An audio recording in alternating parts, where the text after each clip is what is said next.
Salut, moi c'est Louis Dorsement. Je suis tchadien mais j'habite à Ouagadougou, Burkina Faso. Mon blog c'est dorsement235.mondoblog.org. En Afrique, il existe un lieu unique qui s'enracine depuis des siècles dans la tradition et la culture du continent et qui joue un rôle capital dans l'organisation sociale. Un lieu de rassemblement, un espace de parole qui symbolise la transparence dans les échanges, sans pour autant échapper à la controverse ou la contradiction. Un lieu qui représente l'oralité, la sagesse et le consensus, et où se retrouve toute la communauté, l'arbre à palabres. C'est souvent un baobab, un arbre majestueux, vénéré notamment pour sa longévité et donc son témoignage des générations successives d'hommes et de femmes. Grâce à sa grandeur et à sa force, l'arbre à palabres offre un cadre enveloppant et sécurisé. Sa symbolique est essentielle car il n'est pas qu'un simple lieu de rassemblement.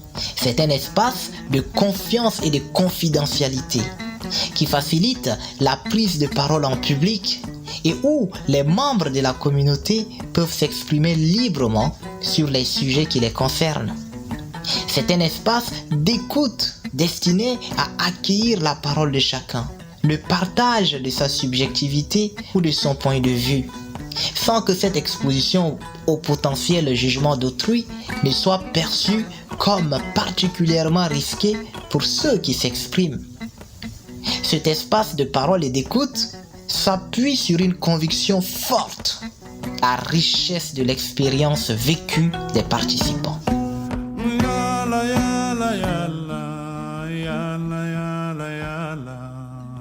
Le mot palabre en Afrique centrale désigne une discussion collective qui a pour but de trouver un consensus sur une question donnée.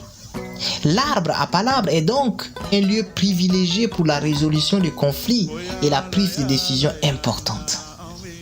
Malgré son importance dans la tradition africaine, l'arbre à palabres est aujourd'hui menacé par la modernisation de la société.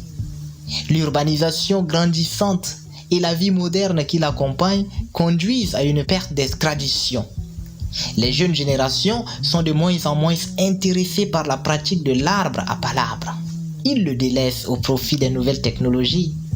Quand on voit la cacophonie et la confusion quotidienne sur les réseaux sociaux, entre haine et fausses informations, il y a de quoi s'interroger. Pourtant, l'arbre à palabres a toujours une image forte. Il représente l'identité africaine et sa richesse culturelle. Pour les communautés qui le pratiquent encore, il est symbole de résistance et de fierté. Les pratiques ancestrales ne sont pas nées de nulle part. La tradition africaine a du sens. Il faut les préserver et les valoriser.